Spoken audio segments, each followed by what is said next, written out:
Hi, everybody. Welcome to another episode of Talking Timepieces, where we talk about watch collecting and horology.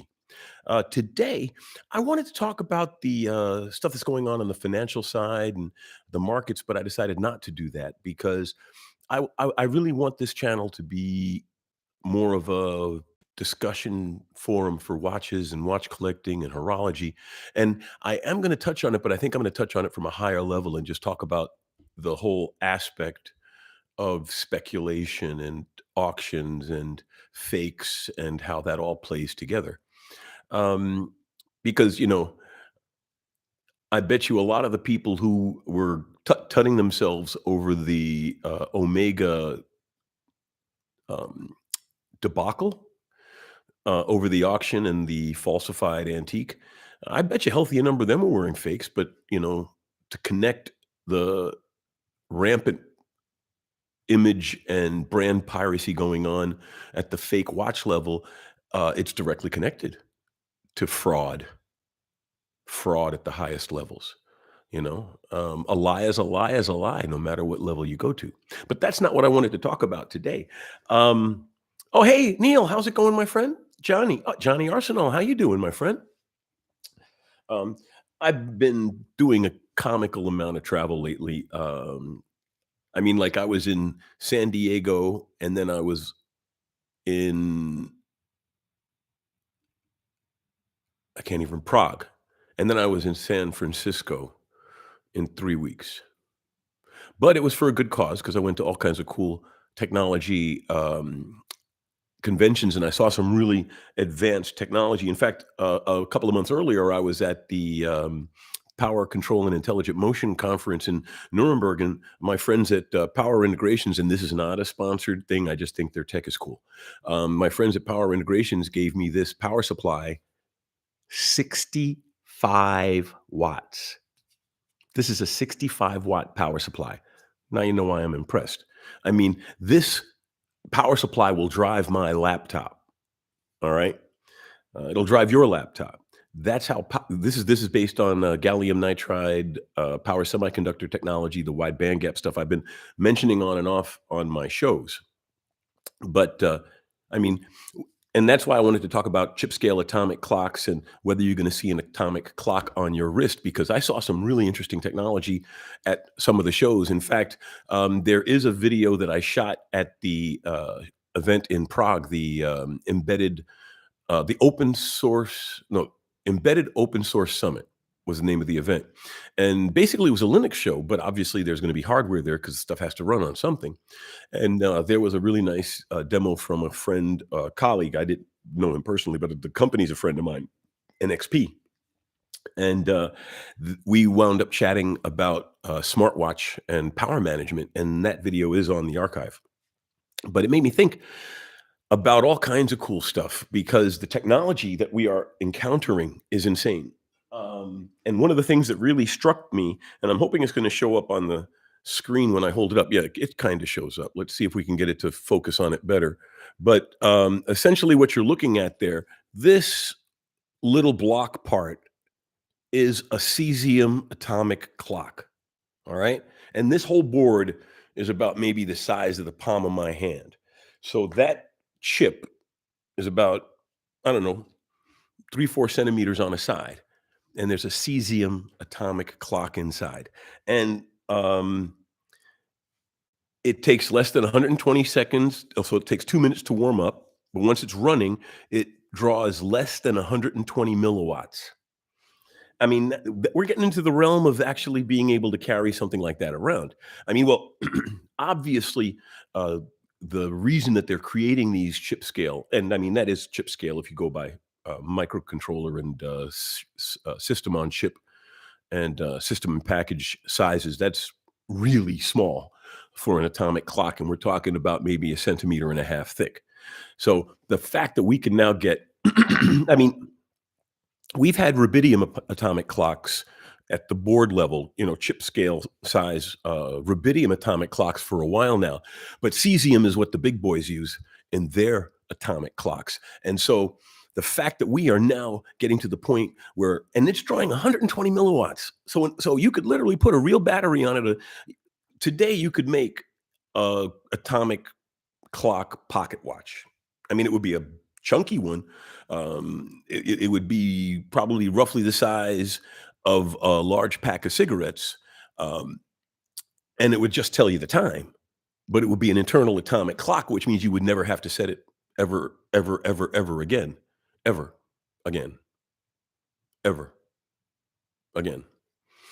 So there's that. But then again, arguably, this is an atomic clock because the GPS signal, that time chop that everyone uses for everything from navigation to server farm time, because that's all the GPS satellite is an atomic clock with a radio, and it's just transmitting the time. It's the computers on the Earth that do the Doppler and Einsteinian and all the other important and complicated math to say you are here. But the GPS satellites just shoot the time. That's it. And so having accurate time is so critical to so many functions today, especially since everything is digital. And that's the part that, I think is funny, that time has become so important and it has become commoditized because there is literally atomic clock time coming out of the sky for free. We've entered a point where time is so important that we don't think time is important. But if we lost our time references, civilization would literally collapse before the end of the day. I mean, everything from atomic plants not functioning properly to nobody being able to talk or computers not even be able to work. Because if you think about it, right, a digital stream is just a string of ones and zeros, right?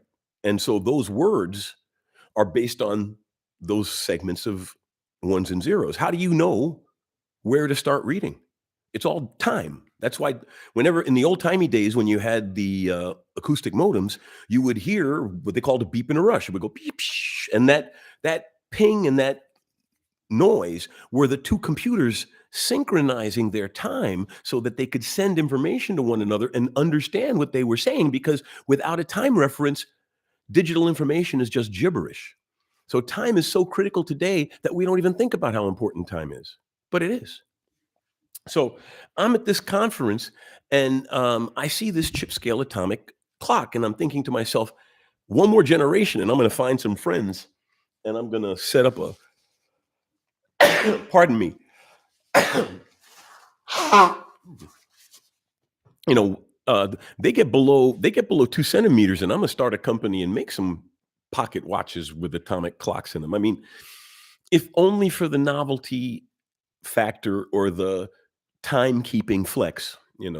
There are some people who are very fanatic about timekeeping, and they would probably enjoy having an atomic clock in their pocket. Because the thing about having an atomic clock in your pocket is, once you set it, as long as it's running, and it's got, of course, fail safes and trouble, tell you if it's not running properly. But as long as it's running properly, it is literally going to keep time until the universe, well, until the solar system ends. It won't run until I mean, it won't run until as long as there's not a battery in it. But as long as you maintain power to it, a modern atomic clock, if you started it at the beginning of the universe, it wouldn't have lost a second yet. Okay. I mean, obviously, we're not talking about that level of accuracy with this. This one would probably, this current iteration of the technology, it'll probably lose a second in about, I don't know, 100,000 years or so. Um, but the next generation of technology, I mean, we're already there when it comes to oscillators, to the stuff that's inside of electronics that we use today. Just like a quartz watch, a lot of electronics use a quartz oscillator. They're already being replaced with MEMS silicon oscillators, which is actually a direct analogy to silicon parts in mechanical watches, because a silicon oscillator has like a beam of silicon at the chip scale. So we're talking a beam of silicon that's 10 nanometers long, and it it picks up, well, in the case of an oscillator, I'm thinking of a MEM sensor, because it's the same thing in reverse. With a sensor, it detects the motion and then it tells you how it's moving. But a MEMS oscillator, it just waggles that silicon bar, and it uses that as a timing reference. So silicon oscillators are out there a lot, and quite popular, in fact. SciTime is the leading company in that space. And Mm, accurate timing is so critical that that's why they're making chip scale atomic clocks, is because for some applications, you wanna put the clock in the device because then like I said, you're accurate. Amen. There's if you lose your time signal externally, you have an internal time signal that's as accurate, if not more accurate, than what you were getting in over the air.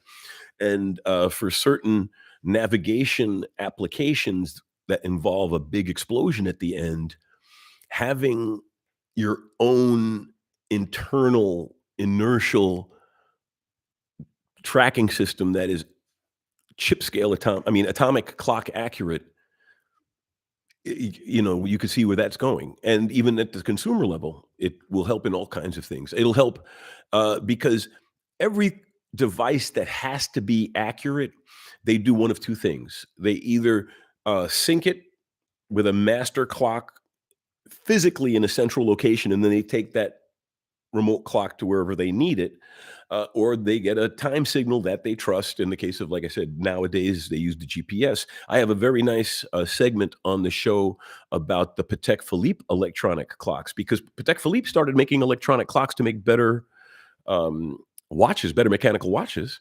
And since no one else was doing it and doing it well, they wound up becoming literally the leader in electronic clocks. I mean, airports would use Patek Philippe electronic clocks, which involves 3 master clocks, so they can, 2 have to be correct, and then all of the subsidiary clocks. Because if you're at a train station, for example, and you see that clock, or at an airport and you see that clock, there's not a clock in that.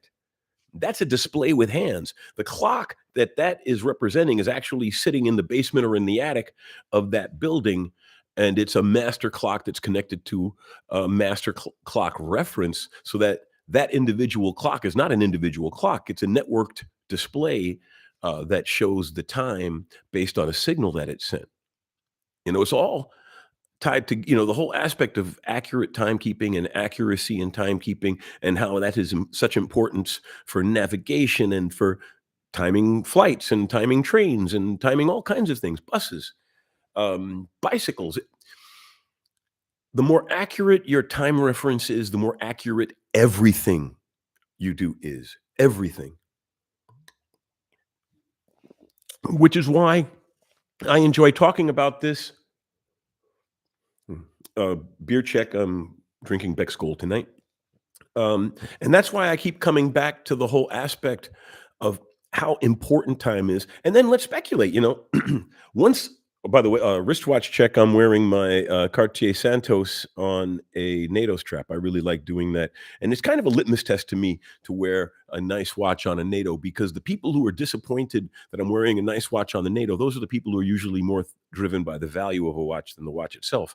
The ones that say, wow, it looks cool, are the ones who are looking at the watch for what it is, and not, the dollar value or the residuals it represents, which is why I need to revisit that topic of watch value and watch cost and auction stuff, because unfortunately that is an ugly facet, necessary evil. That's something we can talk about next week. But yeah, back to the whole aspect of electronic timekeeping. Yeah, once the atomic clocks get to a reasonable size, if someone else doesn't start a watch company to do it, I will. Because at least then I'd have some legitimacy, because I'm not a watchmaker by the remotest thought, but I am an electronics guy. So if I started an electronic wristwatch company, then at least nobody'd laugh me out of the room. They might laugh at my designs or my business model, but the fact that we'll have, I would say within the next 10 years, the tech will get to the point size wise. It might be faster, but I mean, we are talking about an atomic clock, and they do have to balance cesium atoms in some type of holding matrix in order to be able to read their vibrations to get the clock. And a chip scale cesium or rubidium, because actually, once it gets to a centimeter size, I don't think the average user will worry if it's a rubidium or if it's a cesium based atomic clock. Just saying that it's an atomic clock, I think, would do the job. Um, and yeah, once we get to that size, I would totally get into it. But that just shows you how cool and interesting and broad banded, that timekeeping is because yeah, everything involves timekeeping to one degree or another. And why not celebrate timekeeping in a classic artistic and mechanical way? Although I have opened up my collection to quartz pieces because I recognize that a quartz watch also lost the wristwatch war to Apple. Johnny, my humble point of view will be used and demanded by a small niche market. Yeah, probably. That's what I'm thinking. Niche. It's going to be a niche market because the people who are going to need it for serious issues will use it now because it's small enough now to use in robots and missiles and vehicles and the like. But when it gets smaller, it will open up a lot of applications that don't just apply to wristwatches. You're absolutely right there. Um, Scientific and medical, heartbeat, hormone release. Well, see, and that's the thing is, I don't know about maybe pacemaker or something like that, because I think the existing timekeeping technologies for those applications are good enough. But then again, once atomic clock technology gets to that small a scale, why not use it? Have some, why not use it? Why not have the most accurate electronic toothbrush on the market? I mean, if we get to the point where your selling point is that there's an atomic clock regulating the vibrate, use some kind of fancy marketing ease, which they'll just have a offset weight on a motor to get the vibration. But you know what I mean? Um, yeah, I could. The funny thing is when you get to that level of commercialization, right? Once the tech gets that inexpensive, you're gonna see both great applications and frivolous applications. And sometimes the frivolous applications are awesome. I'm gonna start, by the way, speaking of frivolous, I'm gonna start playlist, a channel within Talking Timepieces calling Cheap Choices or Cheap Watch Choices because I just bought a $33 watch off of Amazon. Actually, I bought another one for $25, and they're both one of them is a Richard Mille homage with a skull, which doesn't look bad for 33 bucks. And the other is like something that if Constantine Chaikin made it, it would cost $50,000. And it's got the same kind of look, but obviously the fit and finish isn't going to be there.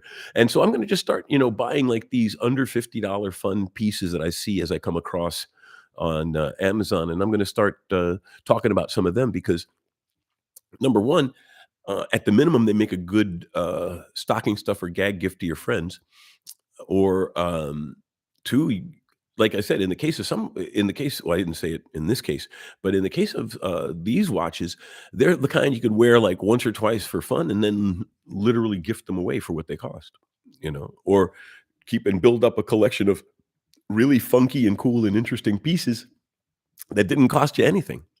There's some really interesting pieces out there, and, matter of fact, I'm gonna put out now that I'm back in the saddle again, as it were, I'll put out at least a couple of episodes during the week between now and the next live stream, because my numbers have dropped off. Because I'm normally getting about 1,000 views a day, and I'm down to about 800 views a day, which is yeah, it's a pretty significant drop, a 20% drop, and I've only been off the air for 2 weeks. So I'm gonna pump some more content out there, and I'm gonna really try to make sure that it's good and worth your trouble to look at. And we'll have some fun talking about watches together. Any questions, by the way? Let me see. Ronnie, hey, how's it going, Ronnie? Glad to see you there, Ronnie Millsap.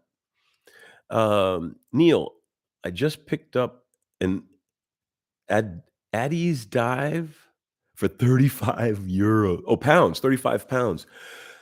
Yeah, cheap fun watches have a place too. Frankly, I have a bigger acceptance ratio for fun cheap watches than I do for these over coddled auction house pieces that either are A, overhyped vintage pieces, or B, one-off. Well, I mean, and there's nothing wrong with the one-off horological spectacular pieces. I just wish there were less speculative money involved. What I would love is for somebody to buy that $1 million one-off watch and wear it to a ball game, go to a bar with it on, wear the watch, enjoy the watch, maybe get it scuffed, maybe get it broke, but you enjoyed the watch while you owned it. And if all you do is coddle the watch while you own it and never wear it, are you a collector of watches or are you just collector of valuable things that you feel that you can flip? That would be like, yeah, there are people who own horses and never ride them. Now, if you own horses and you're on a farm and you're interacting with the horses and you don't ride them because you feel that it's maybe a dominance thing and you have fun with them and you know, do all of their care and you are with the horses you own, you don't have to ride them. I just mean owning something without enjoying it, in my mind, is yeah, a missed opportunity. You're gonna lie on your deathbed and said, "I wish I had less fun." You wanna have fun with everything you do. If you're not having fun with everything you do, you need to reevaluate what you're doing. And I'll be honest, there are times when I haven't had fun with everything I do, but that's usually because outside forces prevent me from doing so.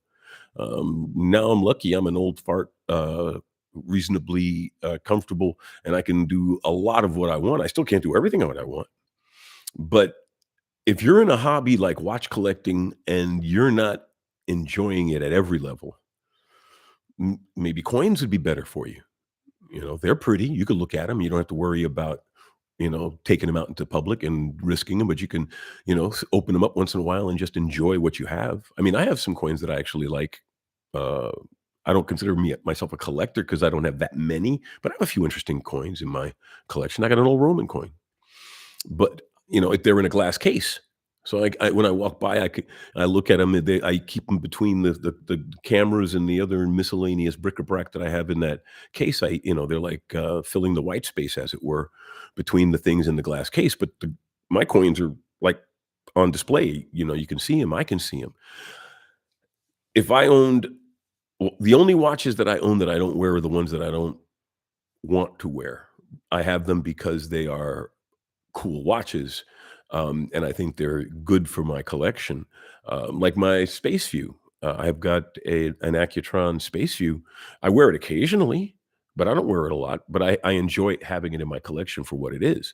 So to me, I don't need that. But then again, someone who is investing for money could say that exact same thing: is I get my enjoyment from the ownership itself. I don't need to wear them. And to those people, I say, hey, whatever floats your boat, it's your money and how you choose to spend it is up to you. I've never said I'm an advocate, I mean, an arbitrator of anything. If you really feel that, ownership is enough, um, more power to you. But I mean, like if I owned a Koenigsegg or a vintage Ferrari or something like that, heck, if I didn't have the capability to drive it, I'd take classes until I did. To own something that beautiful and that special to own and not personally experience it, I think is yeah, a waste of steam. Why build up the head of steam if you're not gonna move the locomotive? See. Johnny, remember ordinary DC stabilized power supply when Fairchild went in the military business? Yep. They made monolithic power supplies, which are superb and a quarter of the size of a soda cracker in the 90s. Yeah, but well, Vicor makes military aerospace power supplies now. They make literally some of the best power supplies on the planet. I've heard other people who run like CEOs of other power supply companies say Vicor makes the best power supplies in the United States. And their stuff, yeah, you're right. They're getting so small. But see, now military aerospace, like that chip scale atomic clock that I have, that's what the consumers see. There's almost certainly a smaller scale product out there or more robust, or I mean, well, definitely more robust, but there's definitely a higher end version of that for the mil aero, the real mil aero people. Um, yeah, because they can build stuff out of unobtainium. I mean, in 1981, I was in a military facility that had a 50 megabyte disk stack just in my bay. 50 megabyte disk stack in 1981 is made out of unobtainium. I mean, you had the feeling they stole it off of an alien spacecraft. That's I was holding this much of a disk stack in my hands, 50 megabytes back in 1981. I'm like, who could use this much data in the planet? So what the military has, they have all the special stuff. I mean, The Air Force and now the Space Force. I always said that they could just have changed the Air Force's name to the Aerospace Force and added some badges and saved a lot of money. But the Air Force has forgotten more about aerospace than NASA knows. The military always has the best stuff before we do. Um, Unfortunately, because but then again, that's how I was exposed to all of this stuff in '81. They didn't even I got out in '83. They didn't even invent the Macintosh until developed the Macintosh until '84. The military all well, because the alternative is if you choose not to exploit that technology and your enemy does, they will prevail on the battlefield. And there is no second place trophy in warfare. And that's a different debate and different situation and all of that other. But the bottom line with all of this is there's no second place trophy or third place trophy or honorable attendance trophy for war. There's only a winner's trophy. And if you are not dominating the technological battlefield today, especially, but even back in the day, the proximity fuse, unheralded, significant force multiplier in World War II. The ability to have a weapon go off, an explosion go off where you want it, as opposed to when it hits something, is a big thing. Um, Anti-aircraft or airburst over targets, all of that stuff. And we had proximity fuses, which were literally little radar systems. There was a little radio transmitter in the nose, and it sent out a pulse. And when it got the pulse at the right time, it did its job. Um, which is also a timing factor because unless it knows how far apart the pulses are, how does it know the pulses are getting faster or how far apart the pulses need to be at the height you want to be at? All of that stuff involves timing, you know? But yeah, the military gets all the cool stuff first. But then, I luckily benefited from that, so I don't complain too loudly. Uh, and imagine now, this is true. I have an anecdote about, digital control technology that I can tell you real quick, as non sequitur to the watch aspect, and actually non sequitur to the time aspect. It's a software thing. Um, Aztec Power was one of the first companies. They no longer exist. They were absorbed into somebody else. They were making one of the first, digitally controllable power supplies, and digitally controlled power was literally the last thing we needed in order to implement the Internet of Things. Because until you can control power, everything else is just remote control for steering. Um, and Aztec was using a proprietary technology. Now, PM Bus is the open source um, system methodology protocol that they use to control power supplies at the digital level. And Aztec made a head unit, the one that fits in the rack that drives power to the server blade, and then there was a on the board what they called a bus converter. Because in the old timey days, you had just like in modern consumer, you have one power supply with a million wires coming out of it. In a modern power electronic circuit, you've got a bus converter that takes the incoming voltage and drops it down, and then sends it to all of the parts of the board that needs it. Where there's a secondary power supply there that does then the next step, like in a city where you've got the transformers at the power station, then you have transformers on your street corner. The higher the voltage you can run the bus until you get to the load, the less loss there is through the line. Um, and they were having problems with the hardware, and they were going to do a complete hardware redesign, which cost a comical amount of money. And to make a long story short, the software was actually restricting the hardware because they had set the software to their ideal points, and so the hardware did exactly what they were expecting, but they wanted a little bit of margin, and that's why they were debating to do a hardware redesign. And it turns out that the reason they were hitting the marks and not exceeding them was because the software was limiting the hardware, which back then was not a common sense thing because these were engineers that are just now dealing with software after dealing with hardware for 20 plus years of their careers. But then that comes around to watchmaking as well. That's why it's cool to have these younger, or not, I say younger thinking, because some of them are older people who, after a career, have broken out and are doing cool things with watches. There's some really nice, uh, free thinking people out there, or even in the area of mainstream, like, look at what Sega Design is doing. They won in 2021, they won the Swiss Horological Award for the Blue Planet, which isn't that well made. I mean, I have a review of it on the show. It's $1,000 watch. It's a nice watch, but the design, the innovation, the thought that went into creating this new way to present time on a watch. I mean, it's not a completely new way. I mean, you could present it like they presented it differently, but then again, the fact that they did it yet again differently shows the creativity behind it. So yeah, timekeeping and horology are interesting at every level, at the electronic level, at the mechanical level, at the consumer level, at the military level. Timing touches everything. And that's why I love having this conversation with you and talking about all of this. So we've been running about a half an hour.